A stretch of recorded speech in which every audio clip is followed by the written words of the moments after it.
Je m'appelle Karim Ben Ali. Ce nom vit encore en moi, gravé dans ma mémoire, comme le souvenir d'une vie qui semble appartenir à quelqu'un d'autre. Une existence laissée derrière moi, avec les documents que j'ai abandonnés, et le passé avec lequel je ne peux plus vivre.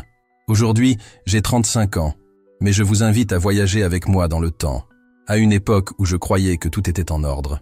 C'était une époque où mon monde semblait stable, plein de certitudes, où je n'aurais jamais pu imaginer que la simple évocation d'un nom aurait le pouvoir de briser tout ce que je connaissais, tout ce que j'aimais et tout ce qui me définissait. J'habitais à Blida, charmante ville du nord de l'Algérie, enserrée par les montagnes de l'Atlas et entourée de vastes champs d'orangers et d'oliviers. Ces champs teintaient le paysage de nuances de vert vibrantes sous le chaud soleil doré de la Méditerranée. C'est là, au cœur du marché central animé, que je tenais ma petite boutique d'épices et de produits traditionnels. Une affaire fièrement héritée de mon père et que, grâce à beaucoup d'efforts, de dévouement et d'amour, j'ai transformée en une épicerie réputée, connue même des habitants d'autres villes. Les parfums de cannelle moulue, de cumin grillé et d'herbes séchées se mêlaient à l'air telle une symphonie aromatique, et c'est ce qui faisait que la boutique était toujours pleine. Les habitants venaient chercher des épices fraîches, et les touristes curieux s'arrêtaient, attirés par les parfums et les couleurs vives des épices. Ma femme, Samira, était l'âme de ma maison et de mon cœur, une femme au regard intense, au sourire serein et à la force qui me soutenait en silence, telle des racines soutenant un arbre invisible. J'ai rencontré Samira à l'université lors d'un cours de littérature arabe. Elle parlait avec passion de poésie soufie, et j'étais captivé par son esprit avant même de remarquer sa beauté. Nous nous sommes mariés jeunes, et étions ensemble depuis 14 ans. Chaque matin, tandis que le soleil entrait doucement dans notre cuisine, je la regardais préparer du thé à la menthe fraîche, un rituel simple qui se répétait jour après jour, mais qui, pour moi, était comme une prière silencieuse de gratitude. Nous avons eu un fils, Yacine, 12 ans à l'époque, un garçon brillant, plein d'énergie et de questions. Il a hérité du regard profond de sa mère et d'un sourire malicieux qui charmait tout le monde. Notre quotidien était paisible et profondément marqué par notre foi. En tant que famille musulmane pratiquante, nous suivions les préceptes avec révérence et joie. Nos journées commençaient et se terminaient par la prière. Nous étendions nos tapis vers la Mecque et récitions ensemble des versets du Coran comme si nous respirions. C'était naturel, c'était vrai. Le vendredi, la mosquée Kautar devenait le centre de notre semaine. Là, au milieu des colonnes de marbre et du grondement profond de la voix de l'imam, nous trouvions un sentiment d'appartenance et de communauté qui nous renforçait. Je n'avais jamais rien remis en question. Pour moi, la foi était comme un sol solide sous mes pieds. C'était tout ce que je connaissais. Mais quelque chose se passait doucement, quelque chose grandissait en moi lorsque le monde autour de moi s'endormait. Dans les aubes silencieuses, lorsque le ciel du désert se couvrait d'étoiles, une inquiétude m'envahissait. Je ne pouvais pas la nommer à l'époque. Ce n'était pas de l'incrédulité. C'était comme une soif profonde et inexplicable, une aspiration à quelque chose que je ne parvenais pas à saisir, mais qui semblait m'appeler d'un lieu lointain et invisible. Je me sentais comme quelqu'un errant dans le désert sans boussole, à la recherche d'une oasis que je n'avais jamais vue, mais dont j'étais pourtant certaine de l'existence. Je m'en souviens parfaitement. C'était un après-midi étouffant de juin 2018, quand tout a commencé à changer, même si, à cet instant, cela semblait être un jour comme les autres. La climatisation de ma boutique captait à peine la chaleur suffocante qui montait de l'asphalte fondu. Dehors, le marché grouillait des cris des vendeurs et de la forte odeur du thé à la menthe servi au coin des rues. Je rangeais mes sacs d'épices, comme je l'avais si souvent fait, quand un homme entra, se détournant du soleil avec un soupir de soulagement. Il avait l'air d'un Européen, peut-être la cinquantaine, avec ses cheveux grisonnants et ses yeux bleu clair qui contrastaient fortement avec la poussière chaude de la rue. Il portait une chemise en lin blanc, déjà marquée par le voyage, et un petit sac à dos, du genre que portent les voyageurs expérimentés. Son arabe était limité, et il le mêlait au français chaque fois que nécessaire, mais son sourire était sincère, celui qui brise la glace immédiatement. « Je cherche quelque chose d'unique à emporter en France », dit-il, une lueur d'enthousiasme scrutant les rayons du magasin. « Je veux quelque chose qui représente l'âme de l'Algérie. » Je le conduisis vers les rayons plus spéciaux, où où je rangeais mes meilleures épices, dont le rat El Hanout, préparé selon une vieille recette de ma grand-mère. Il fut captivé par les arômes et les couleurs, et nous commençâmes à discuter. Il s'appelait Pierre. Il était professeur d'histoire à Léon, en France, et se trouvait en Algérie pour étudier l'influence de la culture méditerranéenne sur la formation des sociétés nord-africaines. Jusque-là, tout semblait se résumer à un échange cordial entre deux hommes d'horizons différents, unis par une curiosité commune. Mais quelque chose changea dans l'air, lorsqu'il aperçut mon tapis de prière, discrètement accroché derrière le comptoir. Son regard s'illumina d'un intérêt différent, non pas celui d'un touriste, mais celui de quelqu'un qui reconnaît un symbole et sait que derrière lui se cache une histoire plus profonde. C'est alors que la conversation prit une tournure que je n'aurais jamais pu prévoir, une tournure qui allait changer à jamais le cours de ma vie. « Je vois que vous êtes un homme de foi », dit-il d'un ton respectueux et d'un regard qui ne portait aucun jugement, seulement une curiosité calme. Il y avait quelque chose d'authentique dans sa voix, une sincérité qui me désarma un instant. C'est inspirant de voir comment la foi peut nous unir, même lorsque nous venons d'horizons et de cultures si différents, ajouta-t-il avec un léger sourire. J'acquiesçais, presque sans réfléchir, ressentant quelque chose d'étrange, une connexion que je ne m'attendais pas à ressentir avec un parfait inconnu. La foi donne un sens à la vie, répondis-je, comme si je récitais une vérité ancienne. Mais à cet instant, mes propres mots semblèrent résonner en moi, comme une cloche, qui avait perdu son écho. Pierre m'observa en silence pendant quelques secondes, comme s'il voyait au-delà de mon expression. Puis, d'un geste calme, il ouvrit son sac à dos et en sortit un petit livre bleu marine, simple, sans titre apparent, mais pesant comme un poids silencieux. « Peut-être que cela pourrait vous intéresser », dit-il doucement, sa voix s'apparentant plus à un murmure qu'à une suggestion. « Lisez ceci », ajouta-t-il en tendant le livre à deux mains, comme s'il lui remettait un objet sacré. C'est le Nouveau Testament, l'histoire de Jésus, ou, comme vous le connaissez, d'Isaïe. À cet instant, mon cœur s'emballa. C'était comme si l'air du magasin avait changé de densité. Je regardais le livre comme s'il représentait une menace, non pas à cause de son contenu que je connaissais à peine, mais à cause de ce qu'il représentait dans ce contexte. En Algérie, posséder des documents chrétiens était perçu comme un risque grave. Une conversion de l'islam au christianisme n'était pas seulement un changement spirituel, c'était une trahison, à la fois envers la foi et envers l'identité nationale. « Je ne peux pas », murmurai-je, mon regard se tournant instinctivement vers la porte pour m'assurer que personne ne me regardait. « C'est dangereux, Pierre, très dangereux. » Il hocha la tête, comprenant ma tension sans me juger. Ce qui me surprit, c'est qu'il utilisa mon nom, Karim, avec un naturel qui m'a pris de court, car je n'en avais parlé que brièvement. « Parfois, Dieu nous appelle d'une manière inattendue, » dit-il calmement. « Je ne veux rien forcer. Je vous demande simplement d'y réfléchir. C'est tout. » Doucement, il posa le petit livre sur le comptoir, à côté des sacs d'épices. Il paya calmement, comme s'il s'agissait d'un achat de plus, et se dirigea vers la porte. Avant de partir, il se retourna une dernière fois, et il y avait dans ses yeux une paix si sereine, si sincère, que cela me désarma complètement. « Que Dieu te bénisse, mon frère, » dit-il. Et il disparut dans les voies et les visages du marché, comme s'il était venu juste pour ça. Je restais là de longues minutes, comme si le temps s'était ralenti. Je fixais le petit livre bleu comme s'il avait une vie propre, comme si, d'une certaine manière, il me fixait. Les heures passèrent, les clients allaient et venaient, et je travaillais machinalement, mais mon esprit était prisonnier de cet objet silencieux. Chaque fois que mon regard le croisait, je ressentais une lourdeur dans la poitrine et une curiosité qui brûlait lentement, comme des braises sous la cendre. Ce soir-là, alors que les lumières du marché s'éteignaient et que je fermais la boutique, je cachais le livre parmi les plus vieux sacs d'épices, là où personne ne regardait.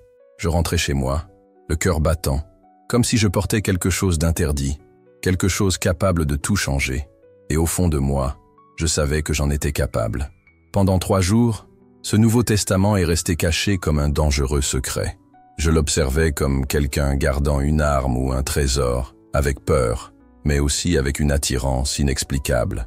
Chaque fois que je m'en approchais, mon estomac se nouait, mêlé d'effroi et d'impatience. C'était comme toucher quelque chose de sacré, et pourtant interdit. Je savais qu'en ouvrant ce livre, quelque chose en moi pourrait commencer à changer. Et, Honnêtement, cela m'effrayait plus que toute menace extérieure. Mais, malgré tous mes efforts pour l'ignorer, ma curiosité grandissait de jour en jour, jusqu'à devenir impossible à résister. Un soir, alors que Samira se couchait tôt, fatiguée, et que Yacine était concentré sur ses révisions pour un contrôle, j'ai trouvé le moment de silence dont j'avais besoin. La maison était plongée dans un silence profond, troublé seulement par des bruits lointains, le murmure étouffé des voitures sur l'avenue et, au loin, l'écho d'un appel à la prière provenant d'une mosquée perchée dans les collines. J'entrai dans mon petit bureau, une pièce modeste où je gérais habituellement la comptabilité du magasin, et m'assis à mon bureau, le livre entre les mains. Mes doigts tremblaient légèrement en ouvrant la couverture. Les pages exhalaient un subtil parfum de vieux papier, et le bruit de leur rotation résonnait comme un murmure ancien, comme si des histoires enfouies depuis des siècles y vivaient. J'ai commencé par l'Évangile selon Matthieu, peut-être instinctivement, peut-être par hasard. Mais les premières lignes suffirent à réveiller quelque chose en moi, quelque chose qui ne venait pas de mon esprit, mais d'un lieu plus profond. Ces mots ne me semblaient pas lettres mortes. Il y avait de la vie, de la chaleur. Ils me touchaient comme de l'eau fraîche sur une terre aride. Je me sentais comme quelqu'un assoiffé qui, sans s'en rendre compte, avait trouvé la source qu'il cherchait depuis si longtemps. Heureux les pauvres en esprit, car le royaume des cieux est à eux. Heureux les affligés, car ils seront consolés. J'ai lu ces lignes en silence, et j'ai senti une boule se former dans ma gorge. Ce n'était pas que de la poésie, c'était de la vérité, c'était du réconfort, c'était une réponse à un vide que je n'avais jamais su nommer. Les paroles du sermon sur la montagne m'ont frappé comme un éclair perçant les ténèbres les plus épaisses. Jusque-là, ma vision de Dieu avait été façonnée par un cadre rigide. L'islam m'avait appris la justice indiscutable d'Allah, les récompenses réservées aux justes et les châtiments sévères aux transgresseurs. Cette foi m'avait appris à craindre, à obéir, à me soumettre. Mais là, devant moi, se dressait quelque chose que je n'avais jamais connu, une invitation à la rupture. Une promesse faite non pas aux forts, mais à ceux qui pleurent, non pas aux innocents, mais aux pauvres d'esprit. C'était comme si ces mots s'adressaient directement à une part blessée de moi-même dont j'ignorais l'existence. Et plus je lisais, plus je me retrouvais enveloppé de paraboles qui abattaient les murs de ma compréhension. Des histoires qui parlaient d'un amour sans contrepartie, d'un pardon sans fin, et d'un Dieu qui n'était pas lointain, mais qui s'était fait proche.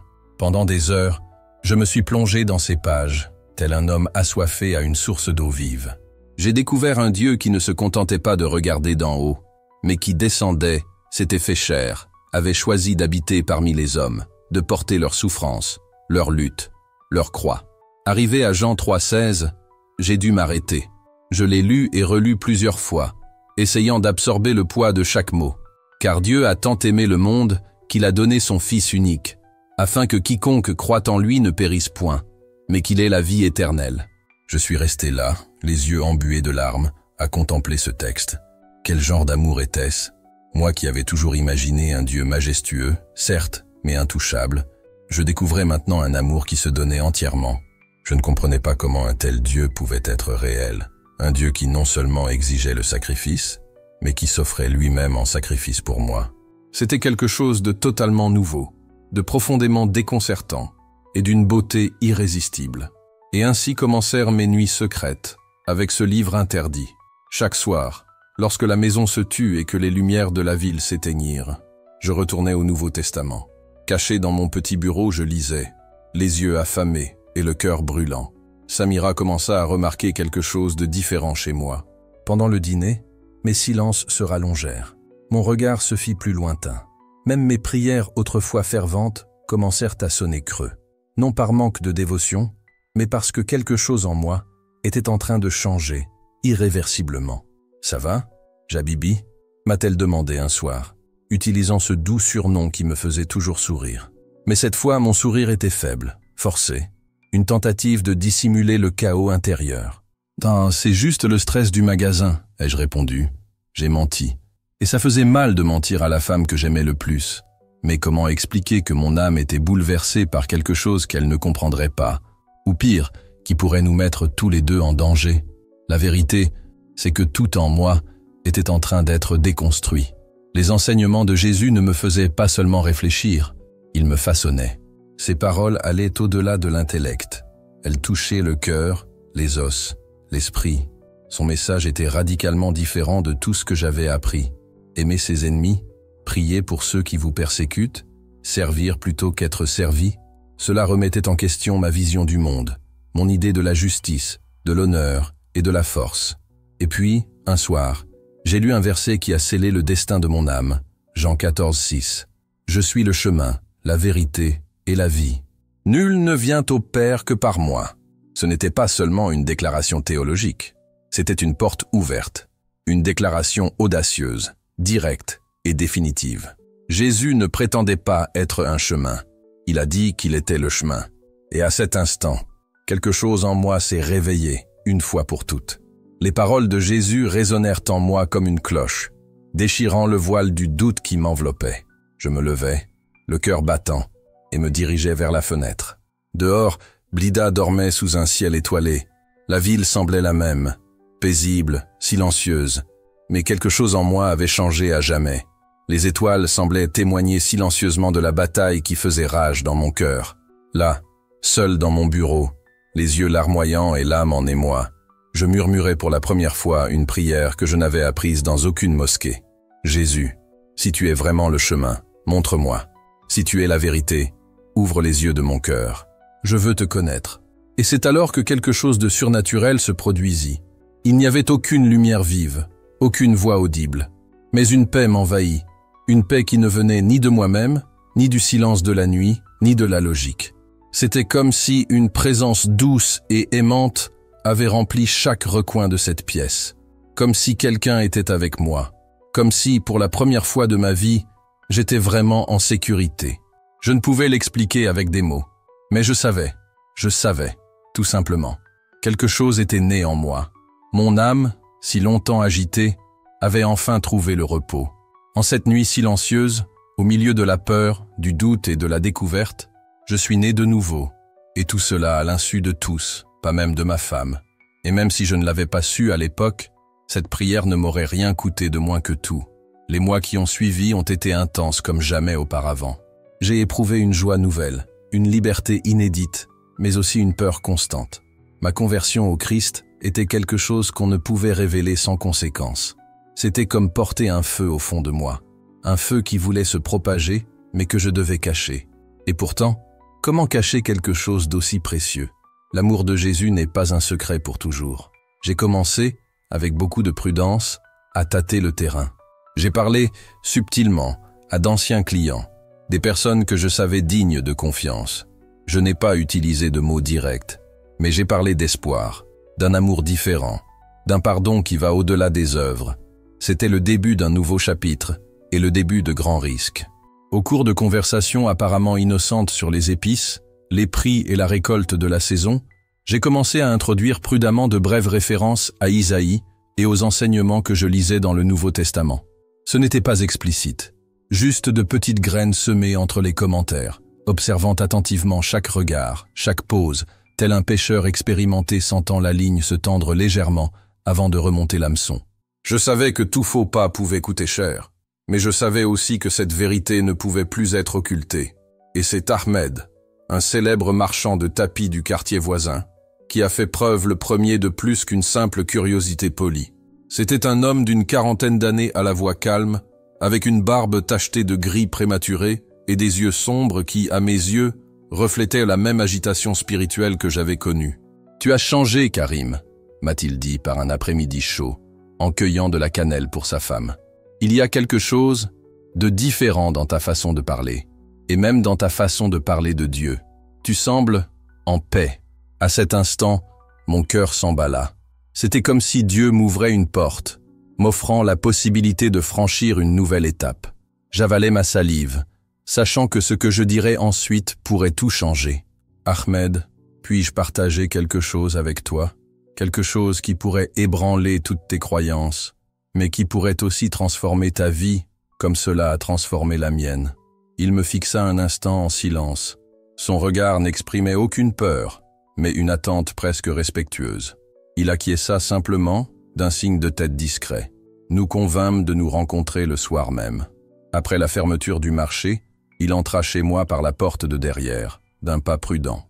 Samira avait emmené Yacine passer le week-end chez ses grands-parents, ce qui nous offrait l'intimité nécessaire à une conversation qui, pour beaucoup, pouvait être perçue comme une trahison, non seulement religieuse, mais nationale.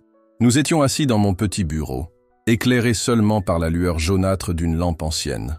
Le silence à l'intérieur contrastait avec le brouhaha habituel du marché.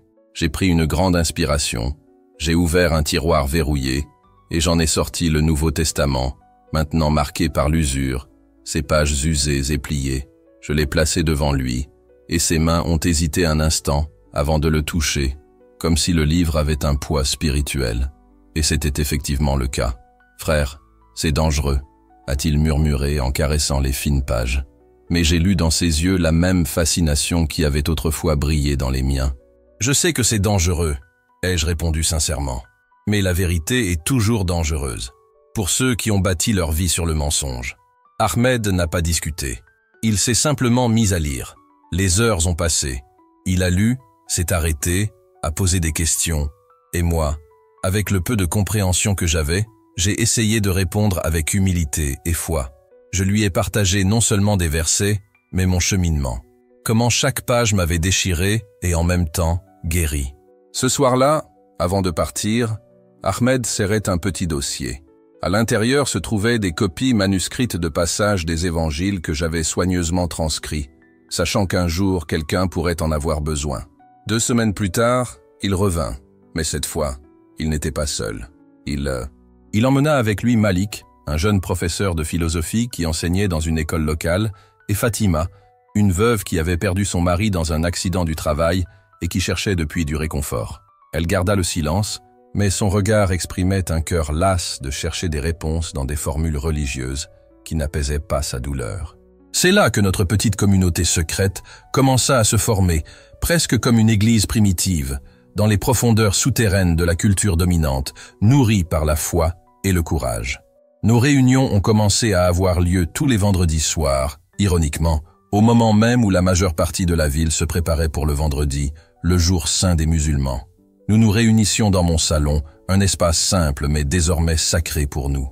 Nous couvrions les fenêtres d'épais rideaux pour empêcher la lumière de s'échapper, et nous parlions à voix basse, tels des conspirateurs fomentant non pas la chute d'un gouvernement, mais une révolution bien plus profonde, une révolution spirituelle.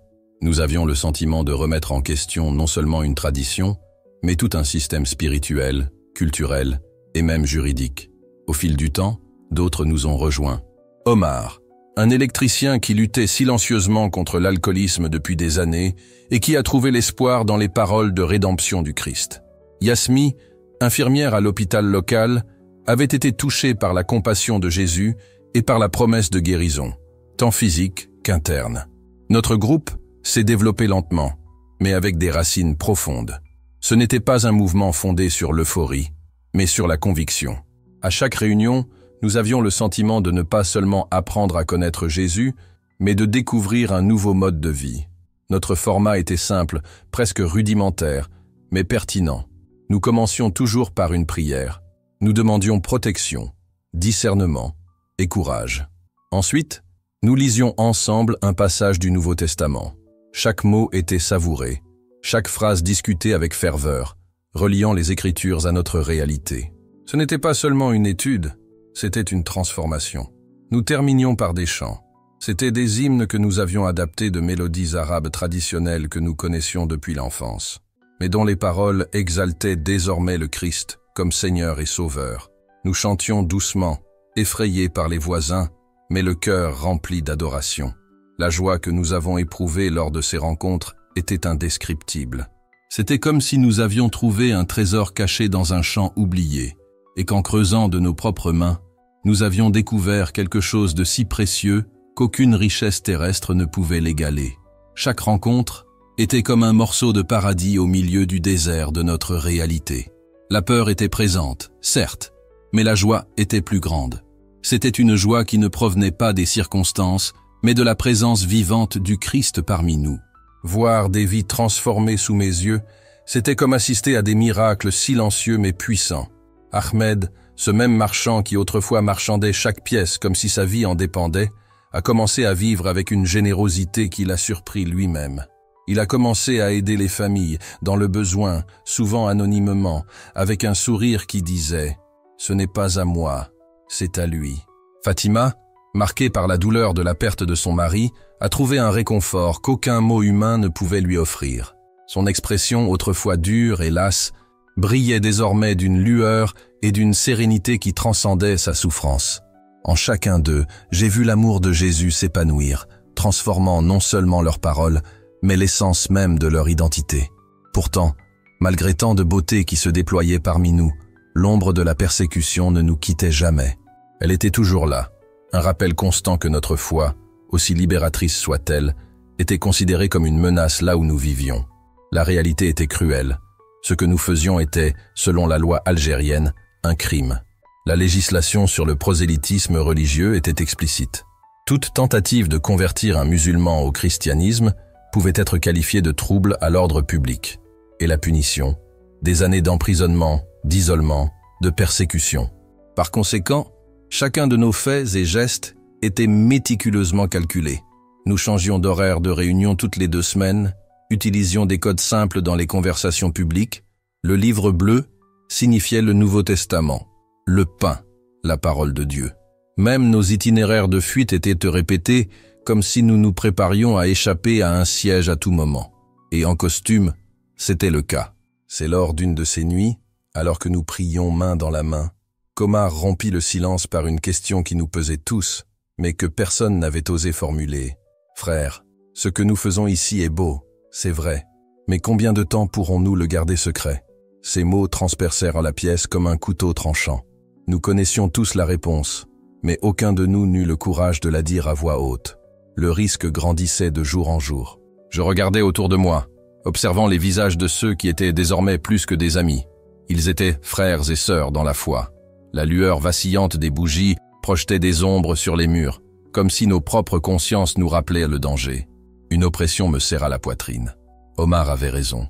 Nous marchions sur une corde raide tendue au-dessus de l'abîme, et un seul faux pas pouvait nous entraîner, nous et nos familles. Mais à cet instant, quelque chose de plus fort que la peur m'a parlé. « Nous continuerons », a-t-il dit fermement, malgré la gorge sèche et le tremblement intérieur. Car l'amour du Christ ne peut être caché éternellement. Il nous a sauvés, il nous a donné la vie, et il vaut le prix que nous devons payer. Lorsque j'ai eu fini de parler, j'ai réalisé que tout le monde était silencieux, non pas par doute, mais par révérence. Comme s'il s'agissait non seulement d'une déclaration d'intention, mais aussi de foi. J'ignorais que ces paroles seraient une prophétie, et qu'elles s'accompliraient avant même que je sois prêt à les affronter. Le début de la fin est arrivé de façon banale, voire ordinaire, comme une étincelle qui embrase une forêt entière. C'était un mardi matin calme de novembre 2019.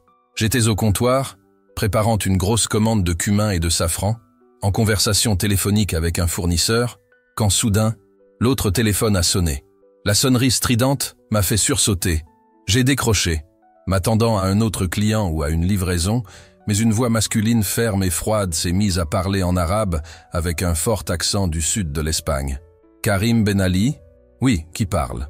On sait ce que vous faites le vendredi soir. » Cette phrase m'a glacé le sang. « On sait pour vos livres interdits. Arrêtez de corrompre les fidèles, ou vous en subirez les conséquences. » Et puis la ligne est tombée en panne.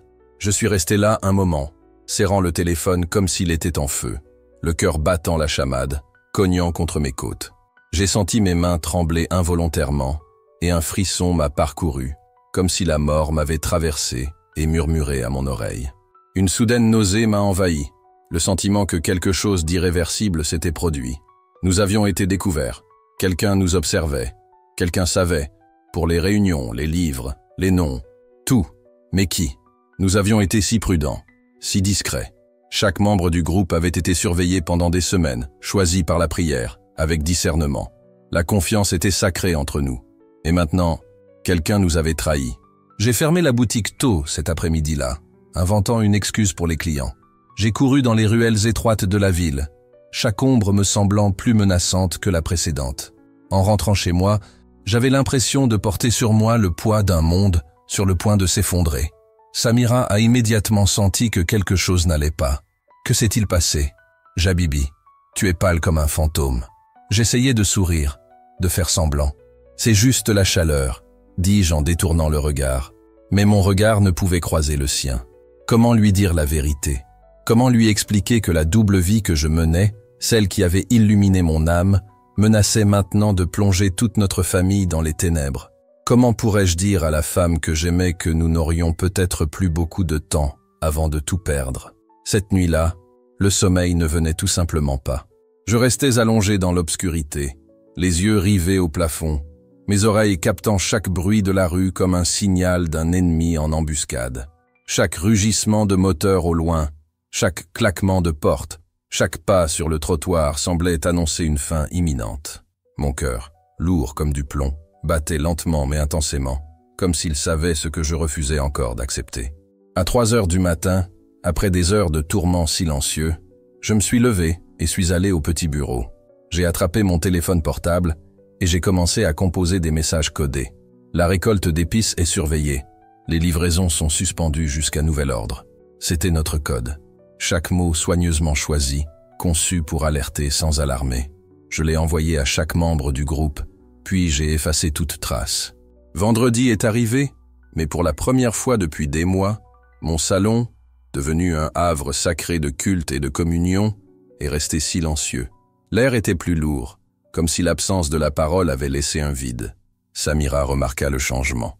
Elle était sensible aux petits détails. « Tu ne reçois personne ce soir ?»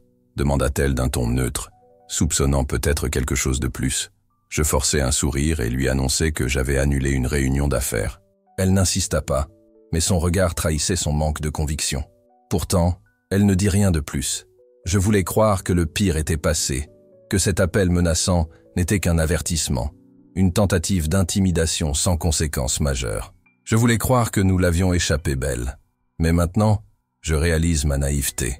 La tempête qui approchait était inévitable. Elle était déjà en route, et j'ignorais sa puissance. C'était le lundi suivant, le 18 novembre 2019.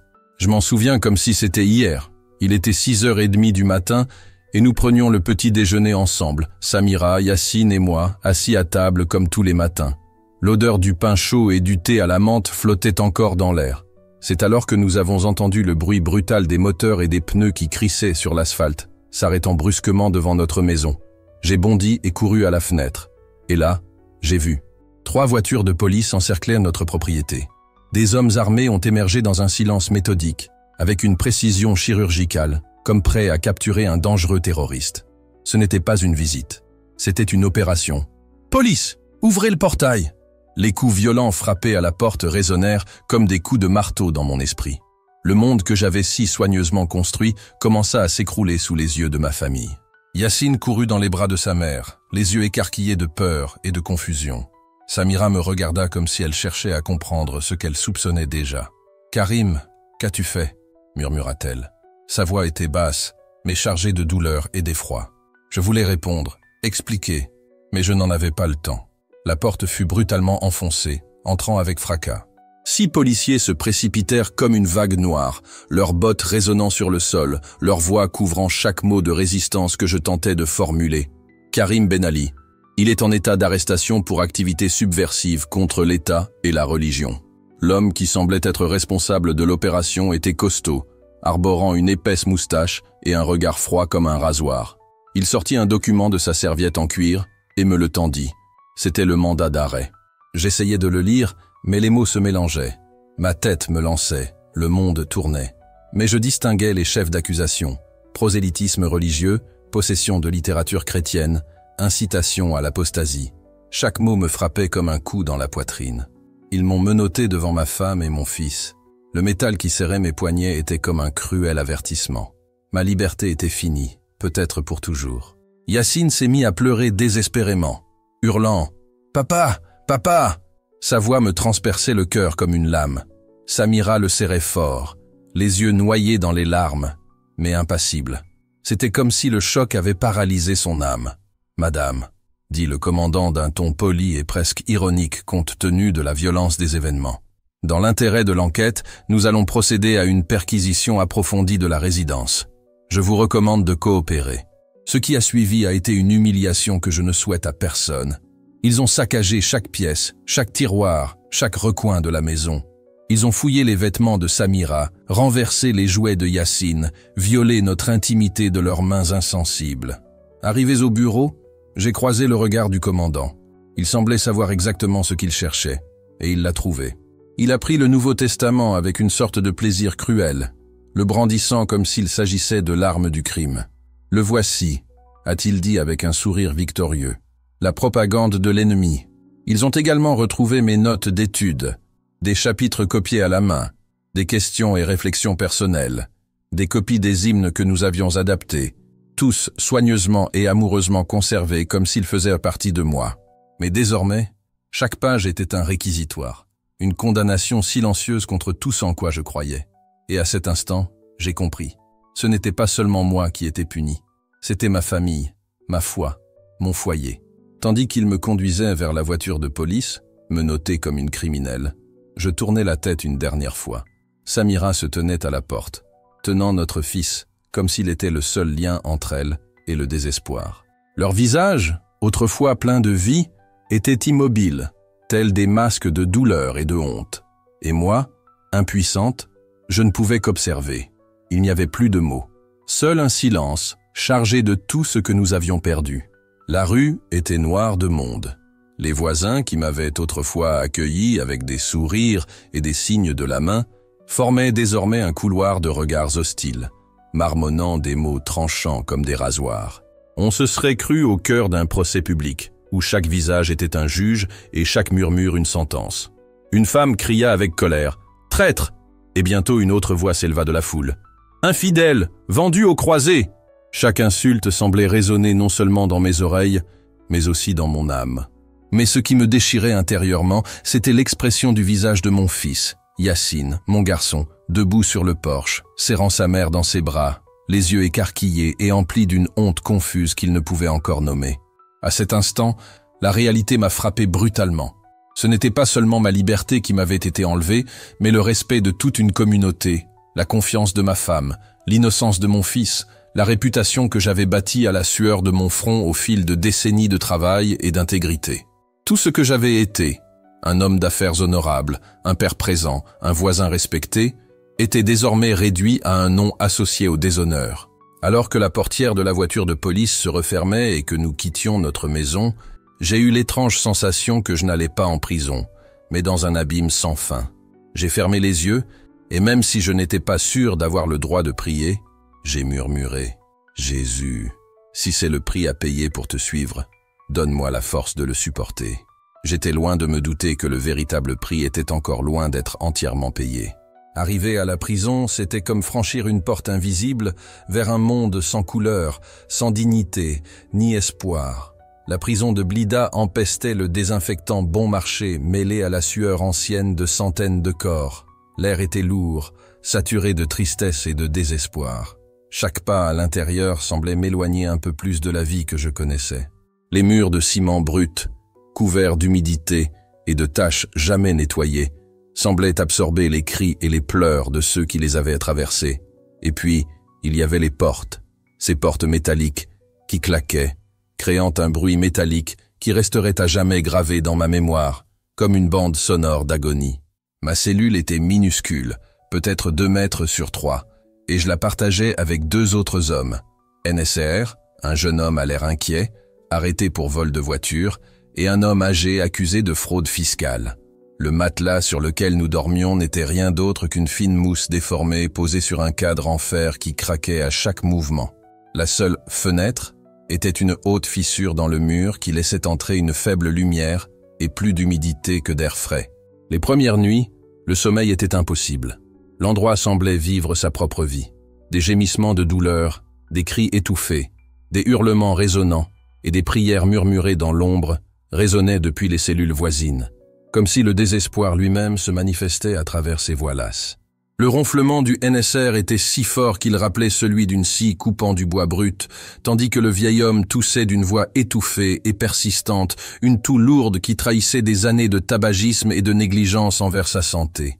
C'est là, dans cette cellule, que j'ai commencé à comprendre ce que signifiait être oublié, marginalisé, traité non pas comme un être humain, mais comme une menace. Mais le pire restait à venir. Le deuxième jour, Les interrogatoires commencèrent. Ils m'emmenèrent dans une pièce froide et sans fenêtre, avec une seule ampoule suspendue au plafond. Il y avait une table en métal et 2 chaises. Un homme grand, en civil, à l'expression d'une douceur calculée, m'attendait. Il s'appelait Beau Médian. Il tenait un épais dossier sur la couverture, duquel mon nom était écrit en lettres capitales. En me voyant, il sourit, mais son regard resta froid. « Karim Ben Ali », dit-il, comme s'il lisait une phrase. « Homme d'affaires exemplaire, mari dévoué, musulman pratiquant, qu'est-ce qui vous a poussé à tout gâcher? Pourquoi trahir votre foi, votre patrie, votre communauté? » J'ai pris une grande inspiration, essayant de contrôler ma peur et le tremblement de mes mains. « Je n'ai rien trahi », ai-je répondu avec plus de fermeté que je ne m'y attendais. J'ai simplement trouvé la vérité. Il rit. Pas un rire normal, plutôt un aboiement bref et agressif. « La vérité » railla-t-il. « Vous appelez vérité la propagande occidentale? Des livres qui corrompent les esprits simples, qui détruisent les familles, qui offensent tout ce qui est sacré dans ce pays. » Pendant des heures, il m'a interrogé. Les questions lui sont venues comme des coups secs et rapides. Il voulait tout savoir. Nom, adresse, date, coordonnées, comment les livres m'étaient parvenus, qui les avait distribués, qui assistait aux réunions. J'ai essayé de protéger les autres. J'ai dit que j'étais seul, que c'était personnel, que personne d'autre n'était impliqué. Mais il ne m'a pas cru. Puis il a commencé à énumérer les noms, un par un, comme des couteaux me poignardant en pleine poitrine. Ahmed Mahmoud, nous savons qu'il distribue des copies de ses textes. Fatima Sarah a arrêté d'aller à la mosquée. On sait pourquoi. Malik, Omar, Yasmi, nous avons des photos, des vidéos, des reportages. Chaque nom mentionné était une plaie ouverte. Notre petite communauté, bâtie avec tant de prières, de prudence et de foi, avait été compromise. Quelqu'un de l'intérieur, quelqu'un en qui nous avions confiance, nous avait trahis. Nous étions surveillés, trahis. Et j'étais là, menotté, réalisant que je ne me battais pas seulement pour ma foi, mais pour chacun de ces visages désormais menacés. Mon cœur se brisait, mais je savais que s'il y avait un moment pour tenir bon, c'était bien celui-ci. OMS. « Est-ce lui qui t'a trahi ?» demandai-je en essayant de dissimuler la douleur dans ma voix, mais le goût amer de la déception transparaissait dans chacun de mes mots. Boumedienne se pencha en avant sur sa chaise, les yeux brillants d'un plaisir sadique. « Est-ce important ?» répondit-elle avec un sourire cruel qui semblait savourer mon agonie. « Ce qui compte, Karim, c'est que ton petit club d'apostates soit anéanti. Un par un, vous êtes tombés. » Le 3e jour, lors d'un interrogatoire plus brutal que jamais, je pensais avoir atteint mes limites. Mais non, il y avait encore plus bas sur l'échelle de la douleur. Boumedienne ouvrit un dossier, en sortit théâtralement un morceau de papier et commença sa lecture. « Lettre de Samira Ben Ali aux autorités », annonça-t-il sarcastiquement, les yeux rivés sur moi. La lecture me déchira l'âme comme un couteau, chaque ligne me déchirant un morceau. Mon mari, Karim Ben Ali, s'est livré à des activités contraires à notre foi et aux valeurs de notre nation. Je me suis figé. Chaque mot qu'il lisait ressemblait à une condamnation, non seulement judiciaire, mais personnelle. En tant que citoyenne musulmane et mère responsable, je me sens obligé de coopérer avec les autorités. Je mets fin à mon mariage avec un homme devenu méconnaissable. Médienne s'arrêta et me regarda avec un sourire venimeux. « Votre propre femme l'a dénoncé. C'est écrit de sa main. Souhaitez-vous voir la signature? Il semble qu'elle ait préféré Allah, son fils, et sa propre vie. À vous. » La douleur était accablante. Samira, la femme avec qui j'avais partagé près de 15 ans, qui avait été à mes côtés dans la joie comme dans les épreuves, niait désormais mon existence. Elle ne m'avait pas seulement abandonné, elle m'avait trahi. Et même si je comprenais, au fond de moi, qu'elle avait fait ce qu'elle estimait nécessaire pour protéger Yacine, pour se protéger d'une vie d'exil social et de honte, la compréhension rationnelle ne parvenait pas à engourdir la douleur. C'était comme savoir qu'un couteau avait été utilisé par nécessité, et pourtant, il saignait encore. Médienne ne s'arrêta pas. Elle était au comble de la cruauté. Ton fils, celui que tu aimes tant, peut à peine prononcer son nom de famille sans rougir. Et les voisins, maintenant, ils crachent par terre dès qu'ils entendent son nom. Dis-moi, Karim, ça valait le coup? Ton Jésus, ta vérité, ça valait tout ça? Je n'ai pas répondu. Non pas que je n'avais rien à dire, mais parce que je ne faisais pas confiance à ma voix. Au fond de moi, mon cœur était comme une maison en ruine. Mais au milieu des décombres, une flamme brûlait encore, petite mais vive. Je savais que suivre le Christ aurait un prix. Je le savais depuis le premier soir où j'ai lu l'Évangile. Mais personne n'est vraiment préparé au prix que représente la perte de tout, y compris des visages qu'on aime. Les semaines qui suivirent furent marquées par une routine dégradante et impitoyable. Le petit déjeuner était toujours le même. Un liquide tiède appelé thé et un morceau de pain rassis, presque toujours moisi. Le déjeuner était une sorte de soupe légère, sans viande, sans âme, au goût d'eau sale, assaisonnée de résignation. Et le soir, la fade répétition. La nourriture semblait conçue non pas pour nourrir, mais pour humilier. Bientôt mon corps commença à se flétrir. Mes vêtements amples pendaient comme des chiffons sur une branche sèche. Mais la douleur physique restait supportable comparée aux nouvelles qui nous parvenaient de l'extérieur. Un garde, qui semblait prendre plaisir à la souffrance des autres, m'a lancé un regard moqueur en me disant que ma licence commerciale avait été définitivement révoquée. Mon commerce, celui-là même que mon père avait fondé de ses propres mains et que j'avais entretenu avec tant d'efforts, avait été fermé par les autorités et scellé par décision de justice. « Tu es fini en Algérie », a-t-il dit avec un sourire narquois et des yeux brillants de triomphe. « Ton nom est désormais synonyme de trahison. Personne ne t'achètera même plus de sel. » Et je n'étais pas le seul. Les conséquences ont commencé à frapper chacun de mes frères et sœurs dans la foi comme une avalanche. Ahmed, Omar, Fatima, un à un, ils étaient emportés. Malik, le jeune enseignant prometteur, a perdu son emploi à l'école. Yasmine a été renvoyée de l'hôpital où elle avait si brillamment travaillé. Tout ce que nous avions construit avec tant de soin et d'espoir s'effondrait maintenant comme un château de sable sous une vague implacable.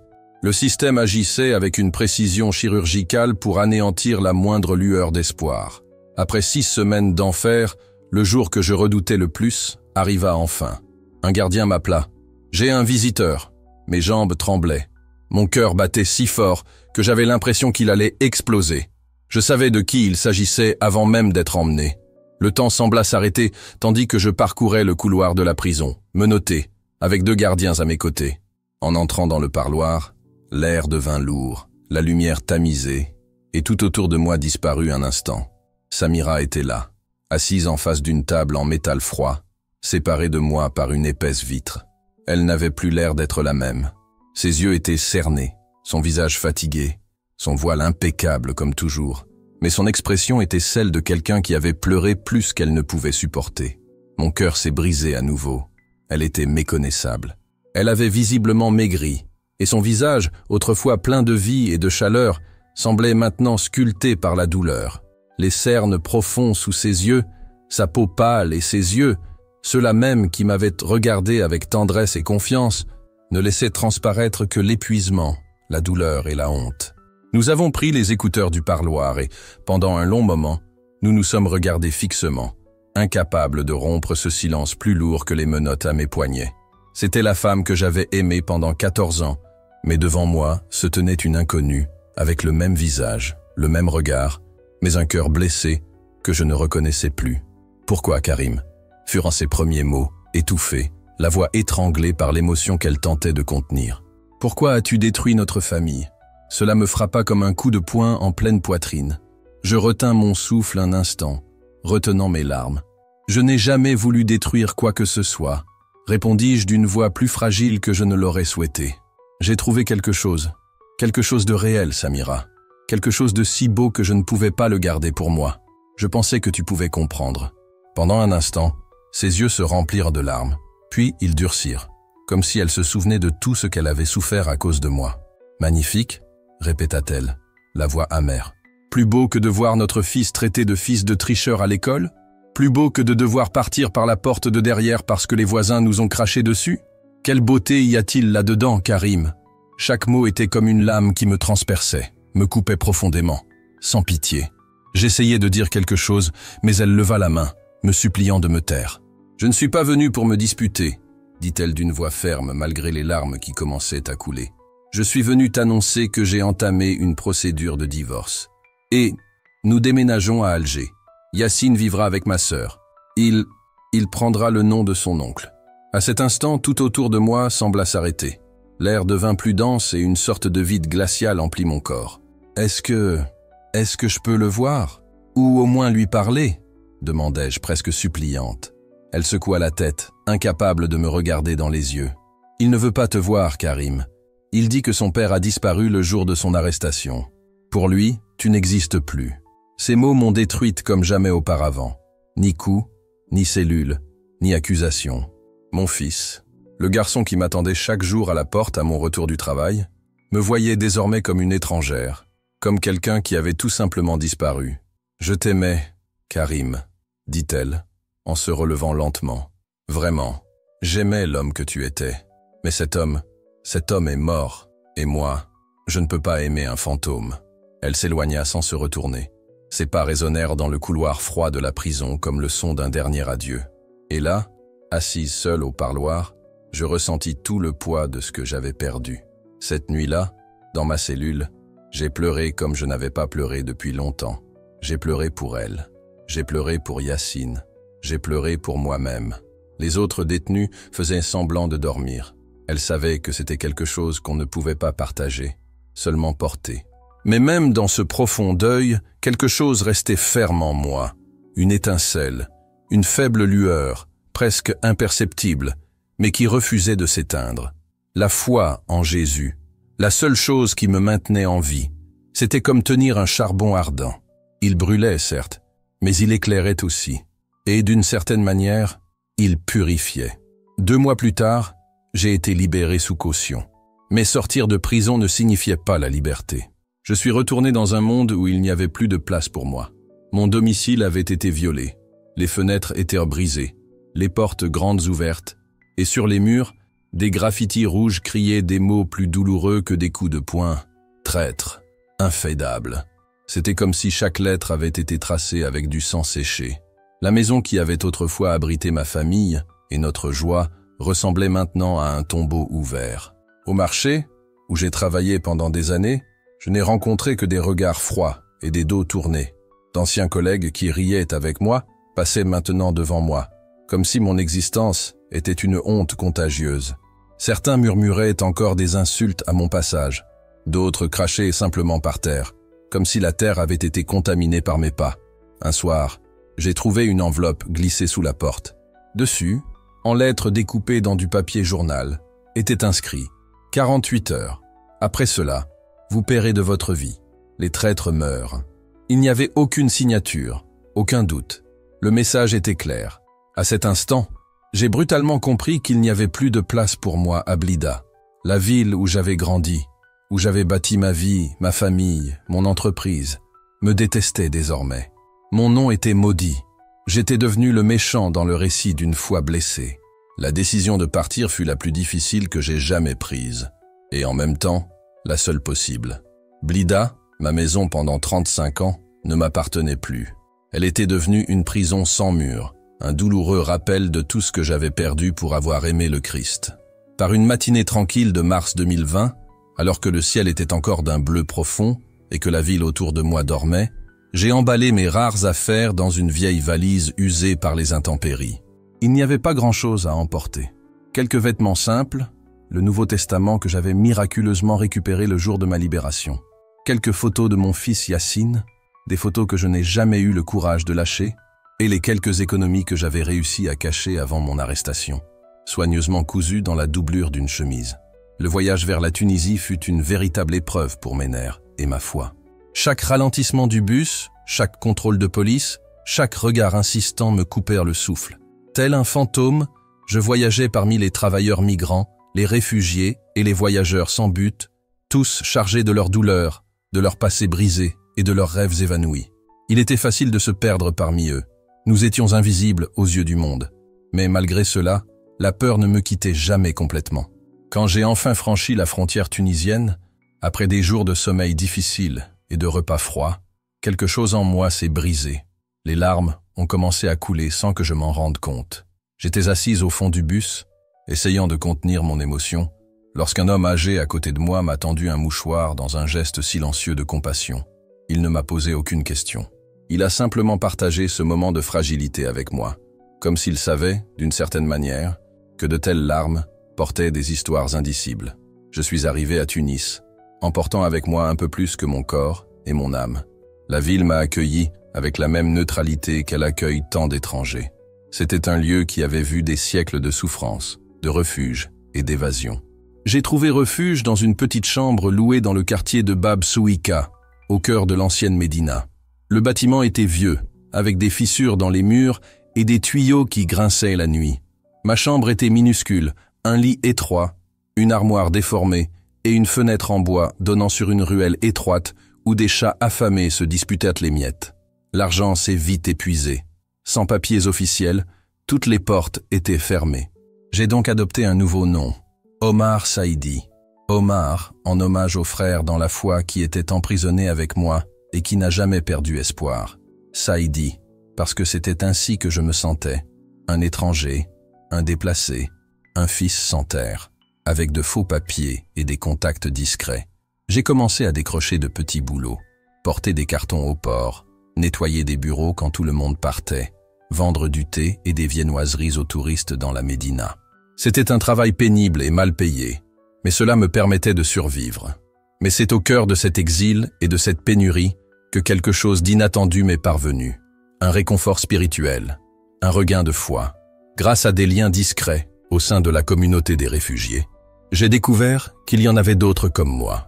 Des chrétiens convertis de l'islam, des exilés d'Afrique du Nord, des survivants de menaces et de rejets, tous en quête d'un lieu où suivre Jésus sans craindre la mort. Nous nous sommes retrouvés comme des étincelles se reconnaissant dans l'obscurité.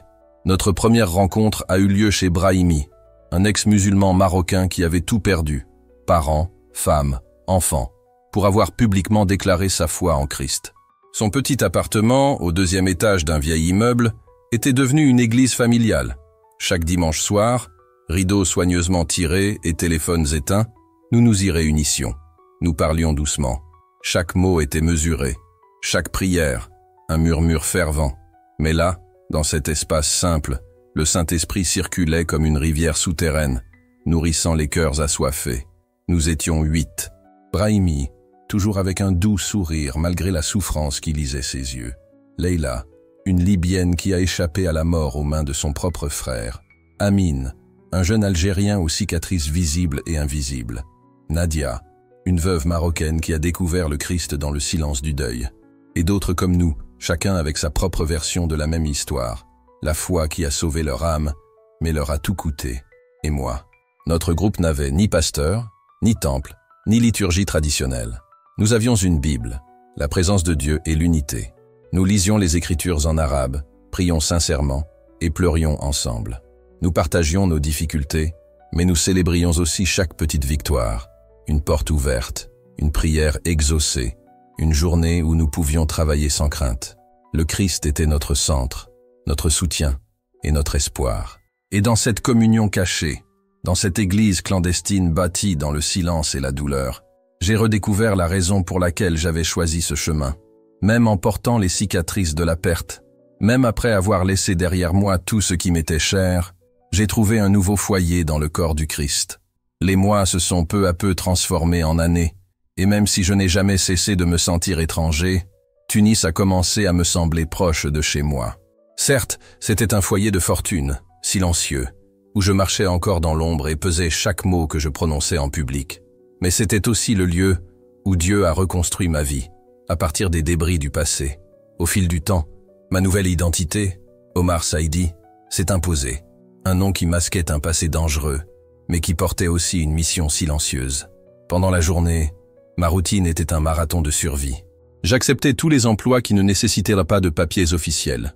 Décharger des camions, nettoyer des entrepôts, servir du thé dans les cafés de la Médina. J'ai finalement trouvé un emploi plus stable dans un petit entrepôt d'épices près du port. Le propriétaire, Jabib, était un Tunisien discret, un homme simple à la peau marquée par le soleil et aux yeux plus bavards que bavards. Il ne m'a jamais posé de questions sur mon passé, et c'était, à ce moment-là de ma vie, la plus grande preuve de clémence qu'on puisse me témoigner. Là, entouré de sacs de cannelle, de clous de girofle, de safran, de cumin et de piment, son parfum me rappelait ma boutique de Blida, les après-midi passés avec Samira à choisir les ingrédients, le rire du petit Yacine qui résonnait parmi les sacs empilés. La douleur était palpable, mais je la laissais passer, respirant profondément et me rappelant que Dieu m'avait soutenu même dans le désert. Mais c'est dans le silence des nuits, loin du travail et de l'agitation, que ma véritable vocation s'est épanouie. La petite église clandestine que nous avions fondée a grandi, non pas en grandeur, mais en profondeur. Brahimi, fort de son expérience de pasteur et de sa générosité, m'a rapidement appelé à son secours. J'ai commencé à m'occuper des nouveaux venus. Chaque semaine nous apportait de nouveaux visages, de nouvelles histoires, de vieilles souffrances. C'était comme si la souffrance avait 1000 noms et une seule raison. Suivre le Christ dans un monde où le coût est encore élevé.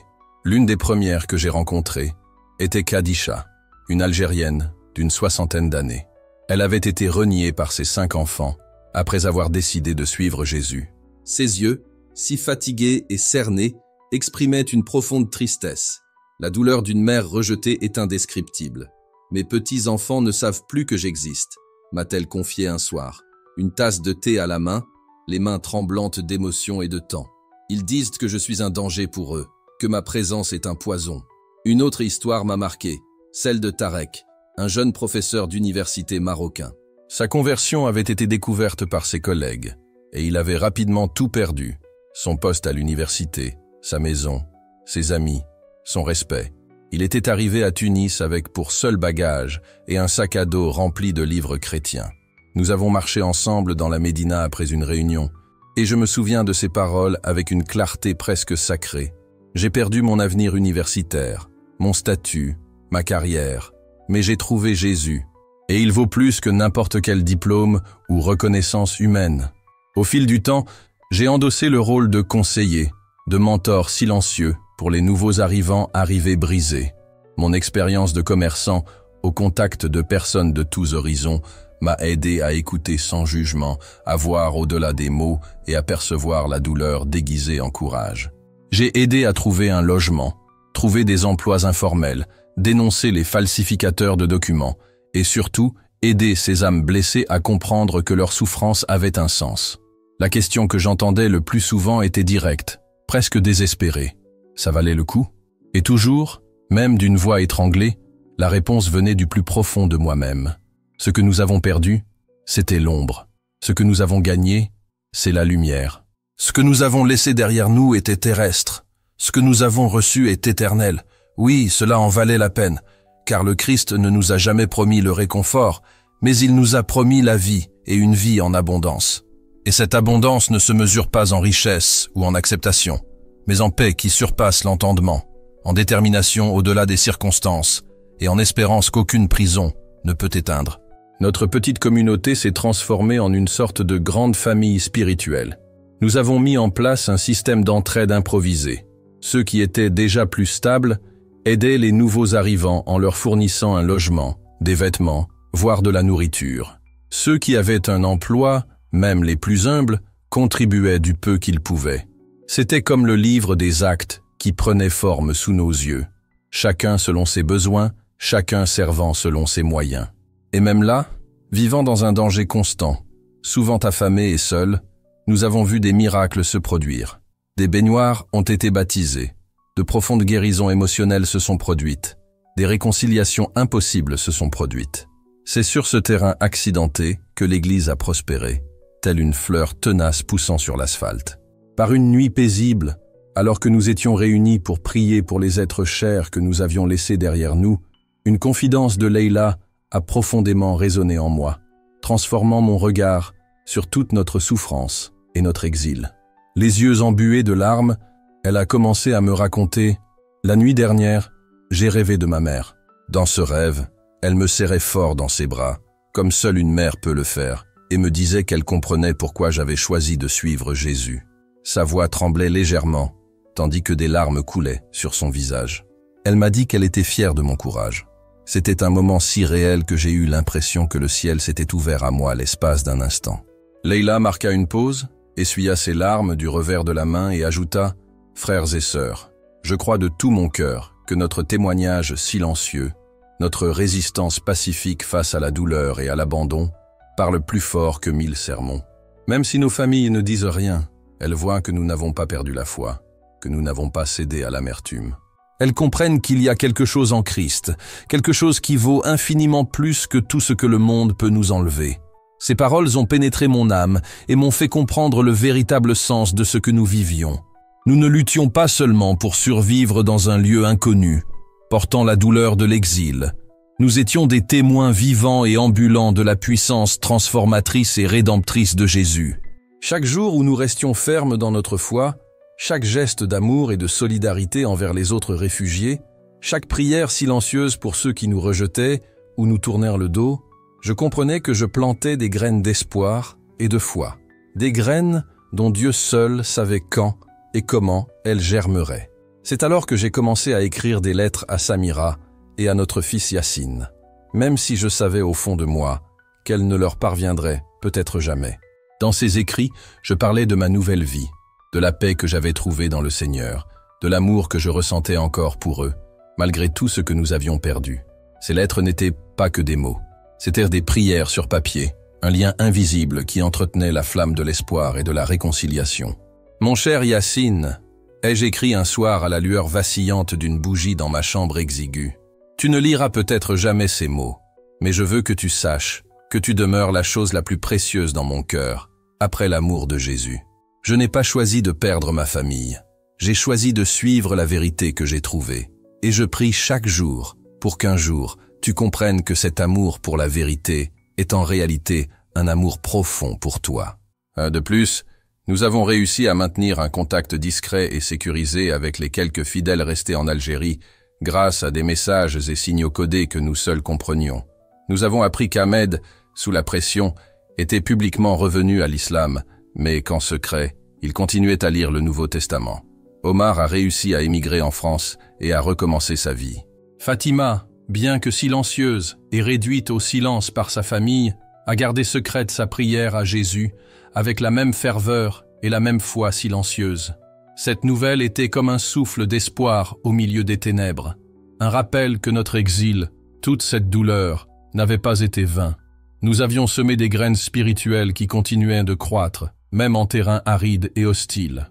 Le royaume de Dieu progressait, non pas par de grands mouvements visibles, mais par le témoignage silencieux de vies transformées, de cœurs guéris et d'âmes renouvelées. 5 ans se sont écoulés depuis que j'ai prononcé pour la première fois le nom de Jésus dans la prière, dans ce petit bureau de ma maison à Blida. 5 ans depuis que ma vie, telle que je la connaissais, s'est écoulée comme du sable fin glissant entre mes doigts. Alors que je vous parle, ici, dans ma modeste chambre à Tunis, j'entends l'appel musulman à la prière provenant de la mosquée voisine, un son qui me rappelle constamment le monde que j'ai quitté, la culture, la famille, l'identité que j'ai perdue. J'ai maintenant 40 ans, et les cheveux gris qui ont poussé prématurément sur mes tempes ne peuvent cacher les rides profondes qui racontent des histoires de souffrance et de joie, de pertes irréparables et d'une paix qui dépasse l'entendement. Mes mains, qui manipulaient autrefois des épices rares et précieuses dans ma boutique florissante, sont maintenant calleuses et marquées par des années de dur labeur et de lutte quotidienne pour la survie. Mais il y a quelque chose de différent dans mes yeux, une lumière qui était auparavant absente. C'est une paix intérieure qu'aucune douleur, aucune absence, aucun préjugé ne peut éteindre. C'est la lumière du Christ qui brille, illuminant chaque étape de mon cheminement. La question qu'on me pose le plus souvent est simple et pourtant profonde. Karim, est-ce que ça valait la peine? Est-ce que ça valait vraiment la peine de tout perdre pour suivre Jésus? Cette question vient à la fois d'autres réfugiés qui souffrent comme moi et de personnes qui ne me connaissent que par mon histoire. Et je comprends. C'est une question légitime qui mérite une réponse honnête, sans illusion ni demi-vérité. Car suivre le Christ, surtout dans un contexte où la foi que j'ai choisie est perçue comme une trahison, a un prix élevé, un prix que j'ai payé de toutes mes forces. J'ai perdu ma femme, celle avec qui j'ai partagé 14 ans de ma vie, l'amour de ma vie, qui vit désormais à Alger, sous un autre nom de famille, essayant d'effacer le passé qui était le nôtre. J'ai perdu mon fils, Yacine, qui me considère désormais comme une absence, un étranger disparu de sa vie, et qui, avec le temps, finira peut-être par nourrir du ressentiment, voire de la haine, envers ce que je représente. J'ai perdu mon entreprise, les années d'efforts que j'avais bâties de mes propres mains, ma réputation au sein de la communauté, le statut social que j'avais autrefois, et même mon pays, le lieu où je suis né et où j'ai grandi, et où ma langue maternelle était la voix de mon quotidien. J'ai perdu des moments qui ne reviendront jamais, la chance de voir mon fils grandir, de lui apprendre à conduire, d'être à ses côtés le jour de son mariage, de serrer dans mes bras mes petits-enfants que je n'aurais peut-être jamais la chance de rencontrer. J'ai perdu les dîners de famille, les fêtes qui nous réunissaient, les étés passés sur la côte algérienne. Toutes ces petites choses qui semblent simples mais qui donnent sens et couleur à la vie. J'ai perdu la sécurité, le confort, la stabilité financière, la facilité de vivre au sein de ma propre culture, d'en comprendre les subtilités, d'y appartenir sans être remise en question. J'ai perdu le droit de rentrer chez moi, de me recueillir sur la tombe de mes parents, et le privilège d'avoir un passé auquel je pouvais facilement revenir. Quand je couche tout cela sur le papier, la liste me paraît insurmontable. Il me paraît insensé de tout troquer contre quelque chose d'aussi incertain. Il me paraît insensé de détruire une vie confortable et stable au nom d'une foi qui, pour beaucoup, n'est synonyme que de souffrance et de perte. Mais quand je repense à ce que j'ai réellement gagné, la balance penche. J'ai trouvé la vérité. Non pas une idée vague ou une croyance abstraite, mais une vérité vivante et vibrante en la personne de Jésus-Christ. J'ai acquis une relation directe avec Dieu, sans rituel ni intermédiaire compliqué, un lien qui jaillit du cœur divin vers le mien. J'ai acquis une paix qui surpasse toute compréhension humaine, une paix qui demeure même lorsque je dors sur des matelas durs, dans des pièces humides, ou lorsque mon cœur est transpercé par des nouvelles difficiles concernant ma famille. C'est cette paix qui me soutient face à la discrimination, à la peur et à l'incertitude de l'avenir. J'ai gagné une famille, une communauté mondiale de frères et sœurs en Christ qui m'ont aimé quand j'étais au plus bas. Leïla, qui m'a préparé de la soupe quand j'étais malade et que je n'avais pas d'argent pour les médicaments, Brahimi, qui m'a trouvé un emploi à mon arrivée à Tunis sans rien, et Amen, dont la foi inébranlable renforce la mienne chaque jour qui passe. J'ai trouvé un but qui dépasse mes circonstances. Chaque fois que j'aide un réfugié à trouver un foyer, chaque fois que j'accompagne un nouveau croyant dans ses premiers pas dans la foi, chaque lettre que j'écris devient un acte d'adoration, une offrande au Dieu qui m'a sauvé et m'a donné une nouvelle vie. Et, surtout, j'ai acquis la certitude de la vie éternelle. Ce n'est pas un vague espoir, ni un rêve lointain, mais une réalité solide, garantie par la résurrection du Christ. Je sais qu'à la fin de ce temps terrestre, je m'éveillerai en présence de celui pour qui j'ai renoncé à tout pour connaître véritablement. Mais le plus précieux est peut-être la transformation qui s'est opérée en moi, un profond changement dans mon caractère, dans mon cœur, dans ma façon de voir le monde. L'homme autrefois animé par la poursuite incessante du succès matériel, prisonnier du besoin de reconnaissance et dépendant de l'approbation d'autrui, n'existe plus. À sa place, quelqu'un d'autre est né, quelqu'un qui a découvert une joie profonde à donner, à servir, à se sacrifier. Une joie qui ne vient pas du fait de recevoir, mais de l'offrande, de la volonté de prendre soin des autres plutôt que de chercher à être servi. Une identité qui n'est pas liée à des positions, des titres ou des possessions temporaires, mais fermement ancrée dans le fait d'être un enfant bien-aimé de Dieu. Hier soir, alors que je marchais lentement dans les rues tranquilles de la Médina, je me suis arrêté devant une fontaine ancienne, où l'eau coulait en mouvement calme et envoûtant sous la douce lueur du clair de lune.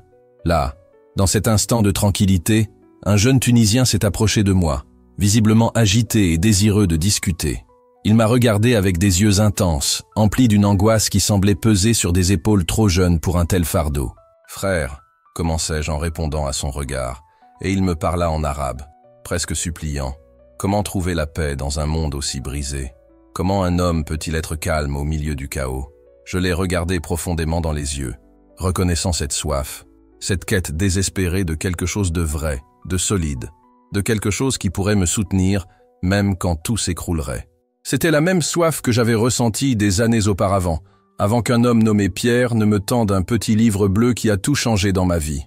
Calmement, j'ai répondu « La paix vient de la connaissance de la vérité ». Il me regarda avec curiosité, voulant en savoir plus. « Et quelle est cette vérité ?» demanda-t-il en se rapprochant, comme s'il attendait une réponse qui pourrait transformer sa propre histoire. J'ai hésité un instant. Prononcer ce nom pouvait signifier davantage de persécution, de perte, de souffrance. Mais je me suis souvenu des paroles de Jésus, qui nous a enseigné le courage et la fidélité. Celui qui me renie devant les hommes, je le renierai aussi devant mon Père qui est aux cieux. D'une voix ferme, j'ai alors dit, ce nom est Jésus. Le jeune homme me regarda, d'abord surpris, puis avec une curiosité grandissante. Dis-m'en plus, demanda-t-il. Là, au bord de cette ancienne fontaine, sous le ciel clair de Tunis, j'ai commencé à partager mon histoire, celle qui m'a tout coûté et pourtant tout donné. J'ai parlé de l'amour qui transcende les différences religieuses, de la grâce qui couvre nos péchés les plus profonds, de l'espoir qui persiste même quand tout semble perdu. Je ne sais pas si ce jeune homme décidera un jour de suivre Jésus. Je ne sais pas si la graine que j'ai plantée cette nuit-là portera un jour des fruits visibles. Mais je sais qu'à chaque fois que je prononce le nom de Jésus, je déclare qu'il mérite tous les sacrifices, toutes les larmes, toutes les pertes. Et quand on me demande, comme beaucoup, si tout cela en valait vraiment la peine, ma réponse est simple, directe et pleine de conviction. Oui, 1000 fois oui. Car en perdant mon ancienne vie, j'ai trouvé la vraie vie. En perdant ma famille terrestre, j'ai gagné une famille éternelle, un amour éternel. En perdant mon foyer temporaire, j'ai découvert un foyer céleste, que personne ne peut me prendre. Oui, le prix était élevé, peut-être le plus élevé que l'on puisse payer. Mais ce que j'ai reçu en retour a une valeur inestimable. Si je pouvais remonter le temps, si je connaissais chaque larme et chaque douleur que j'aurais à affronter, je recommencerais sans hésiter, car Jésus, et lui seul, vaut absolument tout.